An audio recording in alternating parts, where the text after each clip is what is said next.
안 추우시죠? 네. 예. 성령의 열기로 가득한 그런 예배가 되기를 바랍니다. 한국은 지난 6월 13일 날 지방선거가 있었죠. 보수 진영에서는 역사 이래 이런 참패가 없었다 할 정도로 보수의 진영이 참 많이 말이 안 되게 됐는데, 많은 사람들이 그러더라고요. 우리는 그 보수가 싫은 게 아니고 그 당을 이루는 사람들이 싫다. 예. 그렇게 많이 사람들 얘기를 합니다. 한국 사람들 갖고 있는 정서는 아직까지도 보수 쪽에 또 많이 갖고 있어요.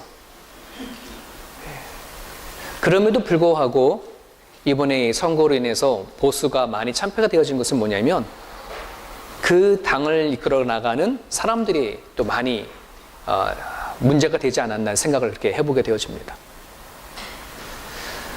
여러분들 잘 알다시피 문정부가 들어서면서 문정부는 되게 진보적인다는 사실을 모르는 사람들이 거의 없을 겁니다.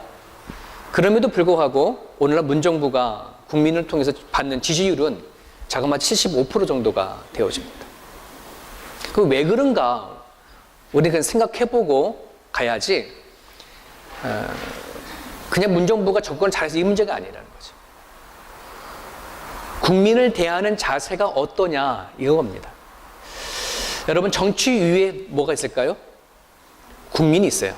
물론 국민 위에 하나님이 계시죠. 정치 위에 국민이 있기 때문에 과연 그 국민을 없이 여기거나 무시해버리고 가게 되면 보수든지 아니면 진보든지 무너지게 되어 있다라고 저는 생각이 되셔요. 그런 부분들에 대해서 문정부는 그걸 잘 잡았어요. 그래서 그들이 갖고 있는 권위, 정치적인 권위를 다 내려놓고, 그게 의도적이든 진심이든 국민들에게 자꾸만 다가가려고 하는, 그것이 국민을 대우하는 자세가 다르기 때문에 많은 사람들이 마음으로는 보수이지만 진보를 지원하고 있다는 사실을 저는 생각을 해보게 되어집니다. 그런데 물론 정치 위에 국민이 있는데, 그러면 과연 그 국민들은 어떻게 되느냐라고 하는 것도 한번 생각을 해봐야 합니다. 오늘날 대한민국이라고 하는 나라는 되게 잘 살게 되어졌어요. 선진국으로 이렇게 가고 있어요. 그래서 종종 이 호주 사람들이, 한국 사람들이 여기 호주에 이민 오는 걸 이해를 못하겠다는 거지. 우리 호주보다 더 잘 사는 나라가 왜 그 나라에 있지 않고 왜 호주에 이민 오느냐 할 정도로. 그러면 여러분, 프랑스어로 그런 말이 있죠. 노블리스 오블리주라고 하는 이야기. 혹시 아십니까? 노블리스 오블리주라고 하는 정신은 부와 권력과 명예를 가진 사람들은 반드시 사회적인 책임과 의무를 져야 하는 것. 이게 귀족으로서의 감당해야 할 일이라는 것이에요. 그럼 대한민국이 그만한 정도의 선진국이고 힘을 가졌다고 하면은 그만한 사회적인 책임을 갖고 가야 돼. 그러니까 국민이 성숙돼야 되고 성장해야 되어져야 되는데, 안타깝게도 제 개인적으로 봤었을 때에는 이 대한민국의 국민성이 점점 연약해져 가고 있다는 좀 보게 되어져요. 신앙관을 바라보면 정말 대한민국이 왜 이렇게 좋은 나라가 됐고 성장해냈는지, 살아왔던 역사를 돌이켜보고 겸허하게 바라봐야 할 자세를 가져야 되어지는데, 도리어 역사를 왜곡하거나 아니면 권력과 부를 가지고 사람들에게 남용한다고 한다면, 그런 국민성을 가진다고 한다면 대한민국의 미래는 우울하지 않을 수밖에 없다는 생각이 되어져요. 그런 부분들 안에서 물론 정치도 잘해야 되겠지만 정치 위에 있는 국민들이 앞으로 더 성숙되어져 가야 되는 것. 그래야 통일이 되어져도 진정한 건강한 나라가 되어지지, 국민이 성장되지 못하고 성숙되지 못한 상태에서 오블리주가 이게 이루어지는 정신이 없다라고 한다면, 사회적인 책임과 의무를 감당할 수 있는 그런 마음이 없다면 참 어렵지 않나 생각을 해보게 됩니다. 여러분, 이러한 의식은 굳이 한 나라의 국민만이 아니라 하나님의 나라를 살아가는 우리 크리스찬에게도 적용이 되어야 된다고 저는 생각이 되어집니다. 내가 하나님을 통해서 구원을 받고 은혜를 받아서 나는 하나님 나라 백성이야. 나는 이제 이대로 예수 믿고 구원받고 죽으면 천국 가면 그만이야. 라고 한다라고 생각을 한다면, 내가 이대로 나 홀로 예수 믿고 잘 믿고 그냥 때 돼서 하나님 부르면 천국 가면 된다 라고 우리가 그렇게 생각하고 살아간다고 한다 그러면, 실질적으로 하나님부터 받은 그 은혜가 얼마나 귀하고 큰지에 대한 것을 깨닫지 못한 상태에, 어떻게 보면 그 은혜에 대한 책임과 의무를 다하지 못한 채 그냥 남 홀로만 은혜를 누리다가 하늘나라 갈 수밖에 없다는 생각이 되어져요. 사랑하는 여러분, 하나님은 우리들에게 찾아와 주셔서 믿음을 주시고 하나님을 알게 하신 것은 나 홀로만의 신앙이 아니라 좀 하나님께서 주님의 나라를 이끌어 나가기 위한 우리를 부르심이라고 생각이 되어져요. 그렇다고 한다면 내가 복음을 받은 사람, 은혜를 받은 사람으로서의 사회적인 책임과 의무, 그걸 감당해야 할지 믿습니다. 그게 뭐냐? 디모데전서 2장 4절에 보면 이렇게 얘기를 하고 있습니다. 하나님은 모든 사람이 구원을 받으며 진리를 아는 데에 이르기를 원하시니라. 하나님의 마음이에요. 하나님은 이 세상에 있는 모든 사람들이 하나님을 아는 지식에 이르기를 원하고 하나님 앞에 돌아오기를 원하는 것이 하나님의 마음이에요. 그 하나님의 마음 때문에 이 세상에 있는 많은 민족 가운데 이스라엘이라는 백성을 선택을 해서 그를 통해서 하나님을 선포하게 하셨어요. 그리고 그 민족을 통해서 예수님을 보내주셔서 구원의 문을 여셨고, 예수님이 승천하시고 난 다음에 성령께서 임재해 주셔서 오늘도 여전히 하나님의 나라와 하나님 어떤 분이신지를 선포하고 전하기 위해서 선택하셨다는 말이에요, 사람을. 오늘 그 선택받은 사람이 누굴까요? 그 부름을 받은 사람이 누굴까요? 오늘 우리들이라는 말입니다. 여러분, 이러한 시각에서 나를 바라봐야 돼요.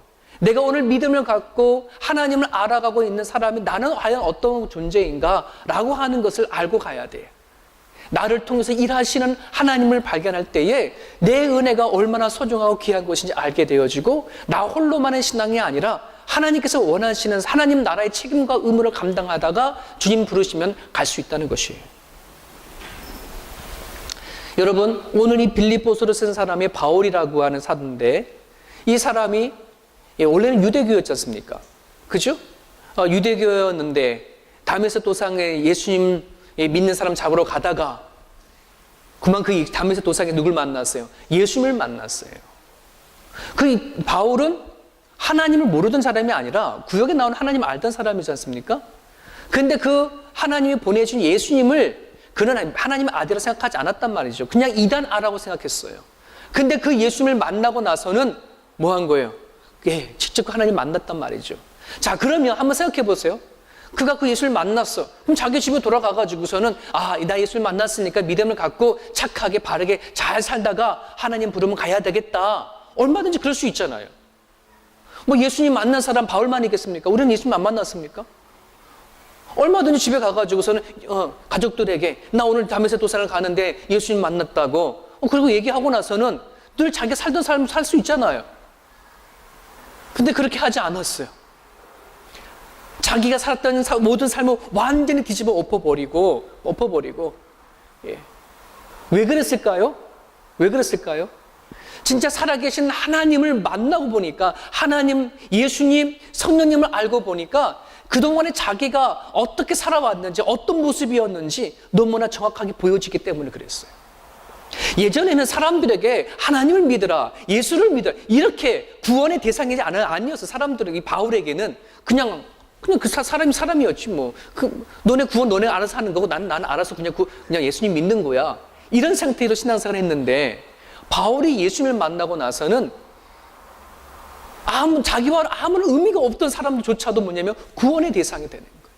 그래서 오늘 말하는 것이 뭐라고 말하냐 그러면 17절에 만일 너희의 믿음의 재물과 섬김 위에 내가 나의 전제를 드릴지라도 나는 기뻐한다. 이 어렵게 말은 표현했지만 쉽게 말하면 이거예요.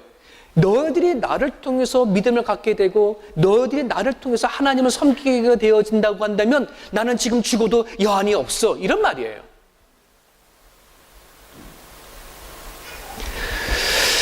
이 바울이 예수님을 만나서 받은 은혜가, 파워가 이거예요. 복음의 능력이 이거라는 말이에요. 그냥 내가 예수님을 믿고 하나님을 아니까 라고 하는 선이 아니라, 정말 이 바울은 그게 어떤 건지 아니까, 나를 통해서 당신들이 예수를 믿는다면, 나를 통해서 당신이 하나님을 알고 사람을 섬기고 하나님을 섬길 수만 있다면 나는 지금 죽어도 여한이 없어요. 이런 마음이 바울이 받은 은혜요, 믿음이라고요, 복음이라는 거예요. 여러분, 그런 부분들 안에서 내가 받은 복음이 뭔가, 저는 이 말씀을 일주일 내내 묵상하면서 그런 생각을 자꾸 갖고 되는 거예요. 바울이 하나님을 만나게 된 그 복음과 내가 지금 받은 그 복음의 차이가 얼마나 되어지는가. 같은 예수님이고 같은 복음의 소식인데 누구는 이런 마음으로 살고 나는 과연 그런 마음으로 살는가 하는 그런 마음을 가지고 하나님 앞에 회개하기도 하고, 그런 마음을 달라고, 누군가 이상명 목사를 통해서 믿음을 갖게 되고, 누군가 이상명 목사를 통해서 사람을, 하나님을 섬기고 사람을 섬길 수만 됐다면, 아, 하나님, 난 지금 죽어도 여한이 없어요 하는 그런 마음 달라고 하나님께 기도했어요. 여러분 한번 해보시겠습니까? 여러분도 그런 마음 갖기를 원합니다. 정말 나를 통해서 누군가가 예수를 만나면, 하나님, 나 지금 불러가도 여한이 없겠어요. 이것이 복음의 파워고 은혜의 파워인데, 우리에게는 왜 참 그게 없을까 하는 생각을 해보게 됩니다. 여러분, 오늘 제가 설교 제목을, 타이틀을 이렇게 붙였어요. 빛으로 사는 게 어떻게 가능할까? 오늘 말씀을 읽는데 계속 이 질문이 던져지는 거예요. 성경 오늘 지금 바울의 메시지는 그거예요. 이 어그러지고 거스러지는 세대에서 너희가 세상의 빛으로 살기를 원하고 하나님의 말씀을 밝히기를 원하는데, 과연 이것이 어떻게 가능할까라고 질문이 생기는 거예요. 어떻게 가능할까요? 여러분이 어그러지고 틀어진 이 세대 속에 여러분 빛으로 사는 그런 힘이 여러분 가운데 있습니까? 여러분, 이걸 질문을 던지면서 오늘 말씀을 경청해 주시길 바랍니다. 어느 유튜브 영상을 봤는데, 기독교 방송에서 올린 영상인데, 은퇴 목회자에 관한 이렇게 영상이에요. 근데 은퇴하신 목사님이 살아가는 삶이 경제가 너무 어려우니까 되게 살아가기 힘들다고 눈물을 지으시면서 그 힘든 상황을 얘기를 하시더라고요. 조그만 방 안에서 이렇게 몸도 병들고 마음도 지쳐있는 상태에서 지내시는 그 목회자님은 취재를 한 거예요. 근데 그 영상을 취재하는 것은 뭐냐면, 이게 목사님이 은퇴를 했었을 때 안에도 이게 빈익빈 부익빈 형상이 나타나는구나. 큰 대형 교회를 섬겼던 목사님이 은퇴하시면 그분들은 은퇴한 이후에도 아주 건강하게 부자로 잘 사는데, 가난하게 목회하시는 목사님은 은퇴를 하고도 가난하구나 하는 거예요. 한국에는 총회연금이라는 것이 있어요. 그래서 모든 목회자는 다 연금을 두게끔 되어 있는데, 1호봉, 2호봉, 3호봉, 4호봉, 그러니까 돈을 많이 내어지면 은퇴할 때 그 더 많이 돈을 타는 거예요. 근데 대형 교회는 목사님 교회에서 그걸 다 대주죠. 제 1호봉을 대주는 거예요. 그럼 은퇴하게 되면 나라 연금뿐만 아니라 총회 연금을 받아서 얼마든지 살 수 있어요. 하지만 농어촌 목사님들은 교회에서 그걸 대줄 여력이 어디 있어요? 그날 사례 주는 것도 힘드는데 연금 못 대준단 말이죠.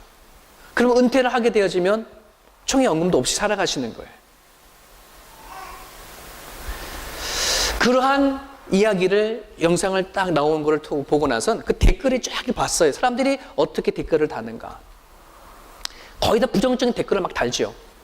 그러고 나서는 어떤 한 사람이 그것이 하나님이 없다는 증거다 라고 다 올렸어요. 그것이 하나님이 없다는 증거다.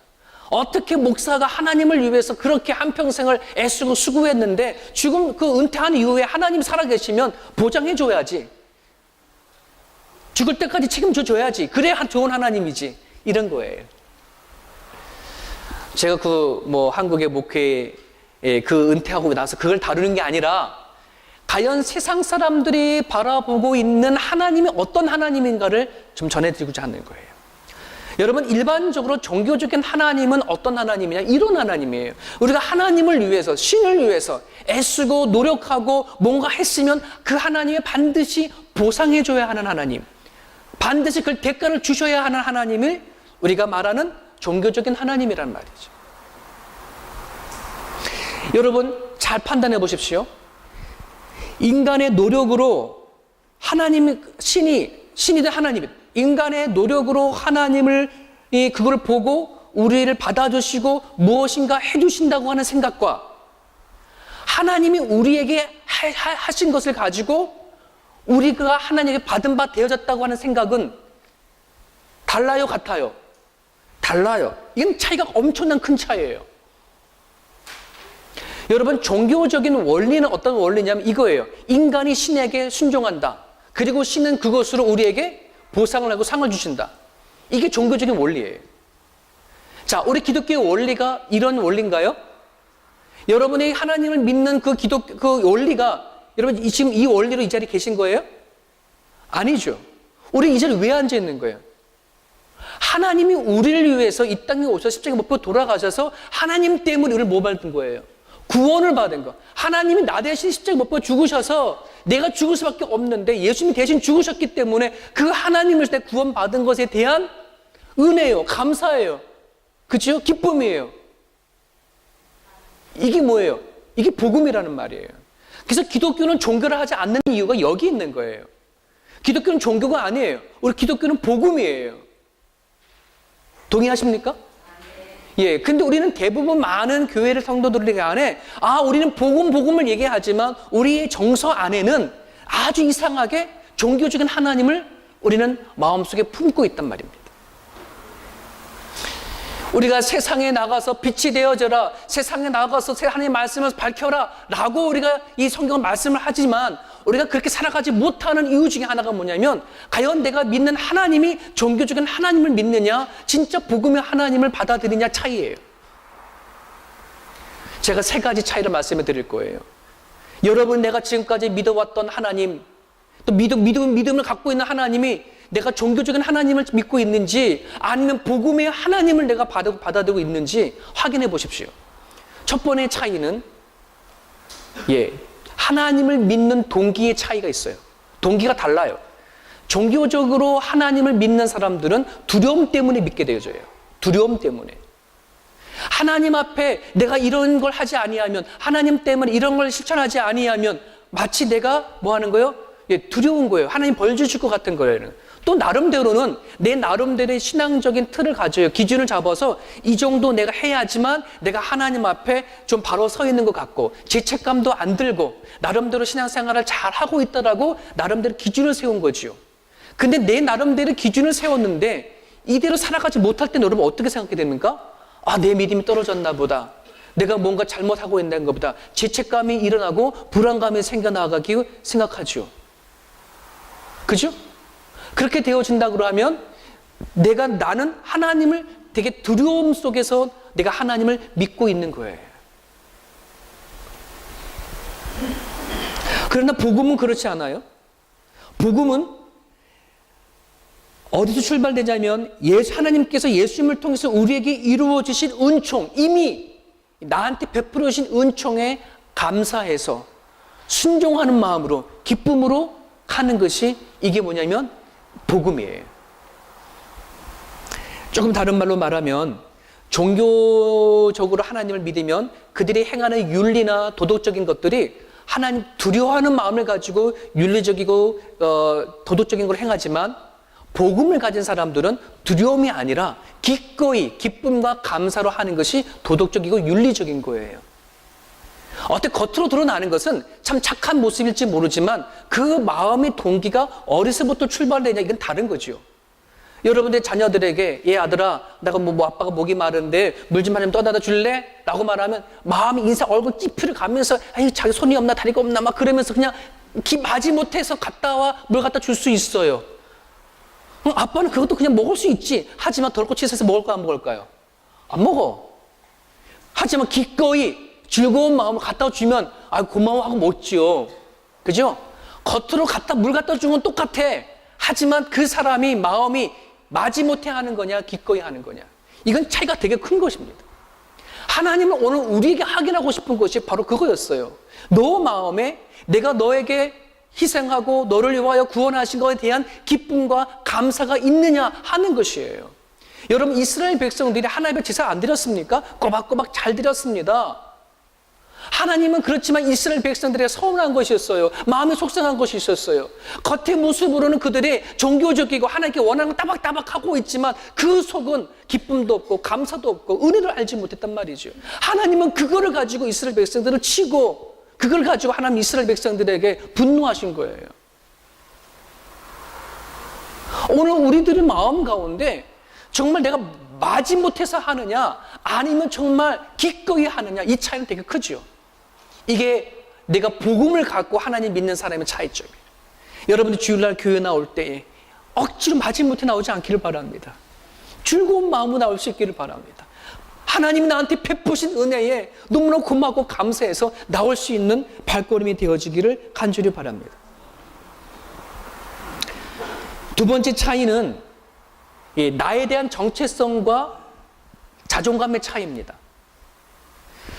종교의 틀 안에서 우리가 하나님을 믿을 때에는 나의 정체성과 자존감이 내가 하나님께 무엇을 해야 하는 것과 관련이 되어 있어요. 그래서 아까 전에 말씀을 드렸던 것처럼 내가 어떤 틀을 가지고서는 내가 이 정도 해야지만 내가 정체성이 있고 자존감이 갖지만 이것을 못하게 되어지면 어떻게 되는 거예요? 마음이 그냥 떨어지고 막 이런다는 거죠. 여러분 여쭤볼게요. 하나님을 여러분들이 믿으면서 지금까지 오른 과정 가운데 나는 하나님을 믿어보다 지금까지 내 믿음의 곡선이 쫙 이렇게 마치 비행이 날아가듯이 그렇게 가고 있는 분 손 들어보세요. 한 분도 없어. 다 어때요? 네, 예. 우리 심리 다 춤추는 거예요. 그러면 우리는 뭐였냐면 춤출 때마다 올라갈 때마다 나의 정체성과 자존심이 올라가다 내려갔다 하는 거예요. 어떨 때는 하나님의 아들이 되어졌다가 어떨 때는 완전 죄인 되어졌다가 또 하나님 잘 믿으면 또 하나님의 백성이 되어졌다가 또 무언가 내가 열심히 교회를 못 다니고 뭐 하게 되면 난 또 바닥에 쳐서 뭐 하는 거예요? 지옥 것 같은 마음 들고.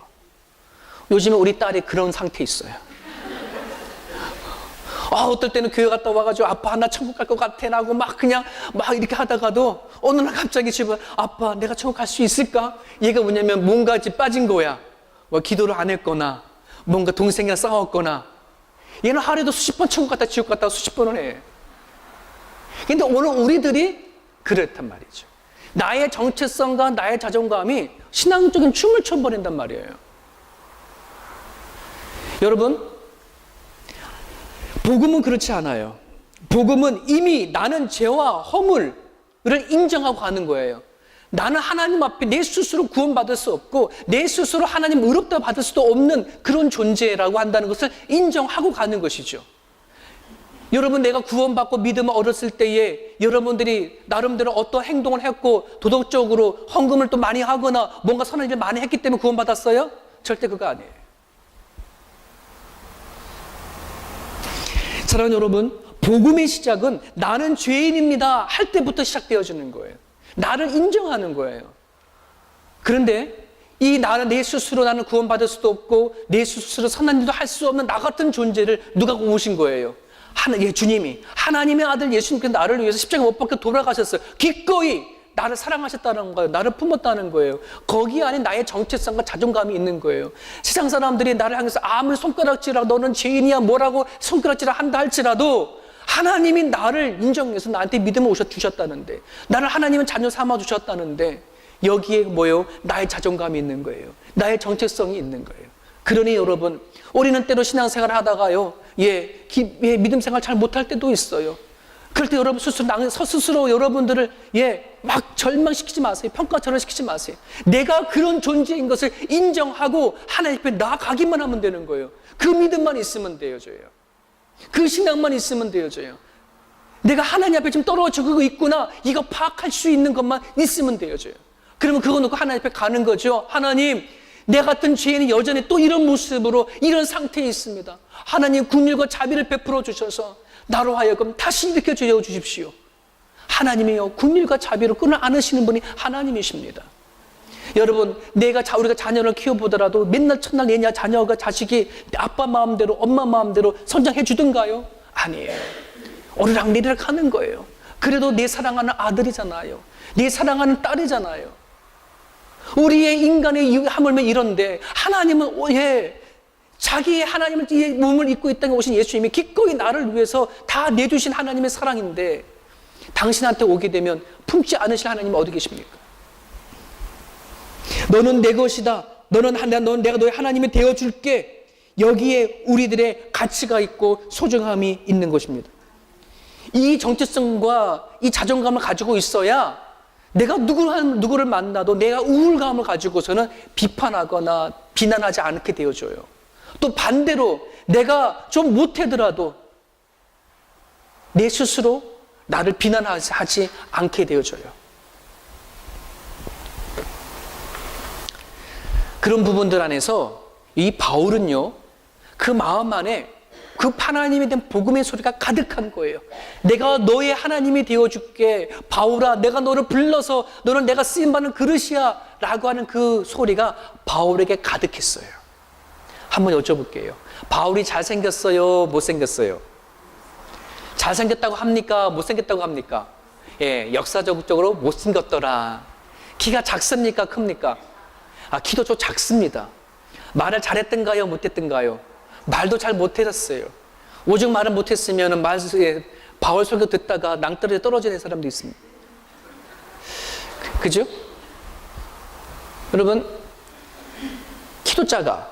얼굴도 못생겼어. 말도 잘 못해. 그런데 이 바울에게 뭐가 있어요? 학벌이 좋아.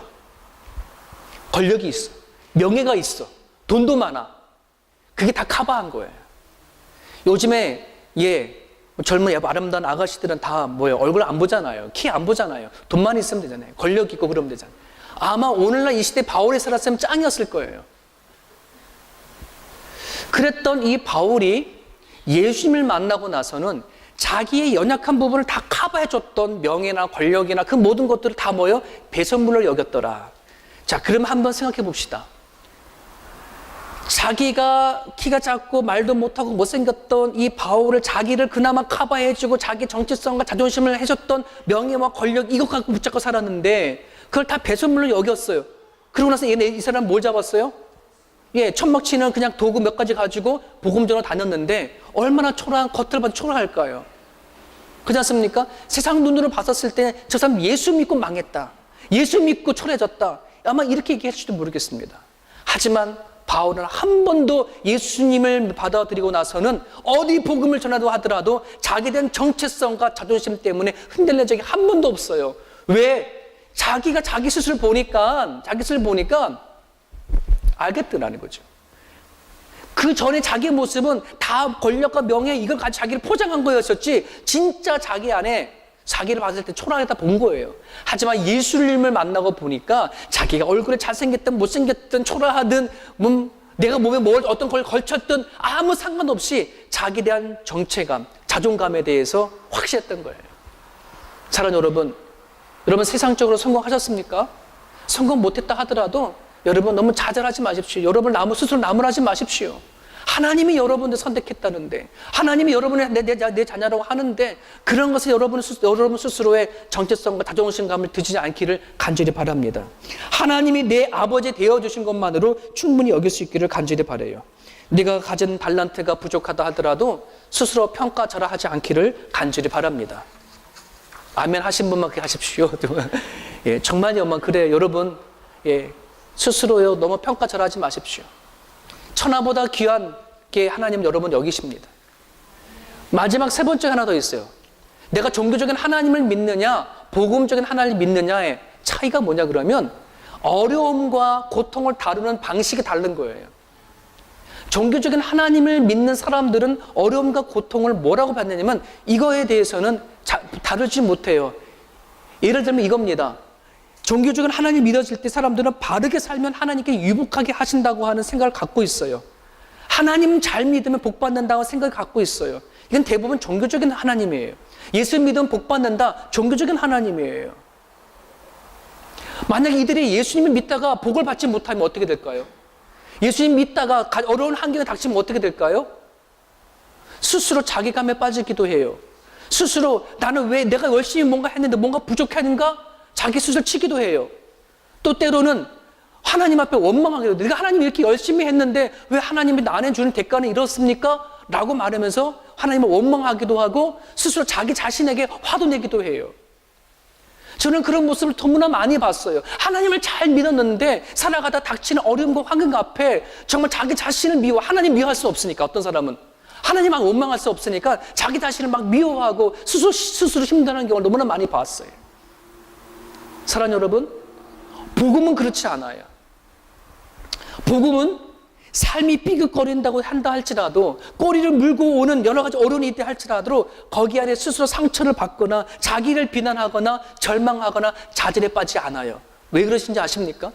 절망이라고 하는 단어는 내 뜻대로 되지 않았을 때 찾아오는 것이 좌절이에요. 하지만 이제 내가 하나님의 복음을 받아들고 나서는 이게 내 뜻대로 살아가는 인생이 아니라 하나님 뜻 가운데 살아가는 인생이다. 이것이 복음이잖아요. 그러면 여러분, 내 뜻대로 안 되는 것이 있을 수도 있지요. 하나님 뜻대로는 되고 있는 중이에요. 만사형통한다는 말은 내 관점에서 만사형통이 아니라 하나님 차원에서 만사형통이에요, 여러분. 요셉은요, 우리 인간으로 봤었을 때에는 좋은 일도 있어요. 안 좋은 일들이 참 많았단 말이죠. 하지만 성경은 얘기하고 있습니다. 하나님이 요셉에게 함께 하셨더니 그가 형통한 자가 되어졌더라. 사랑하는 여러분, 내 기준으로서 잘 살고 못 살고 문제가 아니에요. 내 기준으로서 어려운 일, 나쁜 일, 이게 문제가 아니라 하나님께서 하신다면 내가 닥치는 어려움도 아픔도 고난도 하나님은 그 일을 통해서 일하시는 하나님. 성경에 그 얘기를 하고 있지 않습니까? 그죠? 여러분, 그러니 살아가다가 내 마음 닥치는 여러 가지 고통과 아픔이 있다 할지라도 내 뜻대로 되지 않는다고 좌절하지 않기를 주님의 이름으로 축원합니다. 하나님이 그 일을 통해서 하실 거라고 기대하고 살아갈 수 있기를 간절히 바랍니다. 예수님도 이 땅에 인간의 모습이 있고요, 어느 누구보다도 더더 윤리적이고 도덕적이고 바르게 사셨던 분인데 어느 누구보다도 가장 많은 거절함을 받았고 멸시와 천대를 받았고 심지어는 말도 안 되는 죽음을 당하신 분이 예수님입니다. 그럼에도 불구하고 기꺼이 십자가 길을 걸어가셨던 것은 그 안에 하나님이 함께 하신다고 하는 복음이 있었기 때문에요. 그 마음 안에 하나님 향한 믿음이 있었기 때문에 그렇습니다. 사랑하는 여러분, 하나님이 우리에게 주신 믿음은 세상을 이기는 믿음이다. 동의하십니까? 예. 근데 하나님이 우리에게 주셨어요. 세상을 이기는 믿음을 주셨어요. 그런데 참 재밌는 것은 이 믿음을 가지고 딜을 하면 안 돼요. 하나님, 나 이 믿음이 있으니까, 이 정도 믿음이 있으니까 하나님 이 믿음만큼 뭐 해주세요. 이게 딜인 거예요. 내가 하나님 앞에 이렇게 믿음을 할 테니까 하나님 뭔가 하시겠습니까? 이게 딜인 거예요. 믿음은 우리에게 세상을 주신, 이게 이미 주셨어요. 딜을 할 필요 없어요. 거래를 할 필요 없어요. 내가 안에 부딪히는 어떠한 것을라도 이길 수 있는 믿음이 나한테 이미 가졌다는 말이죠. 이거를 사용하느냐 안 하느냐가 되어지는 것인데 우리는 이걸 사용하려 법을 모르는 거예요. 이걸 가지고 딜을 하면 안 되는 거예요. 믿음을 가지고. 믿음을 가지고 사용하십시오. 좋은 일이든 나쁜 일이든 어려운 일이든 행복한 일이든 거기에 믿음을 적용하셔서 살아낼 수 있기를 간절히 바랍니다. 그리할 때에 세상 사람들이 야, 저 사람들은 정말 살아가는 방식이 다르구나 라고 한다는 것입니다. 우리가 어떻게 세상의 빛이 될까요? 어떻게 세상 살아가면서 하나님의 말씀 선포했을까요? 여러분, 내가 하나님을 믿는 것이 종교적인 하나님이라면 절대 할 수 없어요. 내 안에 하나님의 복음으로 와닿아야 돼요. 내 안에 하나님이 정말 감사로 와닿고 은혜로 와닿아야 돼요. 하나님 믿는 동기가 거기에서부터 있어야 되어져요. 하나님 때문에 나의 정체성이 발견이 되어지고 하나님 때문에 나의 자존감이 살고 하나님 때문에 내가 이 땅에 살아갈 수 있는 그 어려움에도 이길 수 나갈 수 있는 힘이 생긴다고 한다면 세상 사람들은 그것을 통해서 뭐예요? 빛을 보게 되져요. 그렇지 않습니까? 여러분, 세상 사람들과 진리를 가지고 싸우고 하는 것, 예, 그것보다 더 중요한 거 있어요. 싸운다고 세상 빛이 되는 게 아니에요. 본이 돼야 돼. 그렇지 않습니까? 가정 안에서든 교회 안에서든 세상 안에서든 하나님을 믿는 사람들이 삶의 본이 되어질 수 있기를 간절히 바랍니다. 세상을 방황하는 사람들이 여러분의 삶의 모습을 통해서 그래, 저런 일 닥치면 저렇게 살아야지. 저 사람들은 자기를 봐는 모습이 달라. 어떤 일을 닥치는데 그를 바라보고 바라보는 시각이 달라. 처리해 나가는 수준이 우리는 다르구나. 왜 그럴까? 저 안에 하나님이 있구나. 복음이 있구나. 그렇게 우리가 그러므로 하나님을 선포할 수 있고 전할 수 있는 저와 여러분의 모습이 되기를 간절히 바랍니다. 우리 같이 한번 기도하겠습니다. 주신 말씀 우리가 붙잡고 기도했으면 좋겠습니다. 하나님은 모든 사람들을 구원하시기를 원하십니다. 진리를 아는 데까지 이르기를 원하십니다. 그것을 위해서 저와 여러분을 불렀습니다. 오늘 저와 여러분들 가운데에 복음으로 오신 예수님, 그 예수님을 우리가 마음껏 살아가는 삶의 현장 가운데 드러낼 수 있게 달라고 우리 같이 한번 기도하기 원합니다.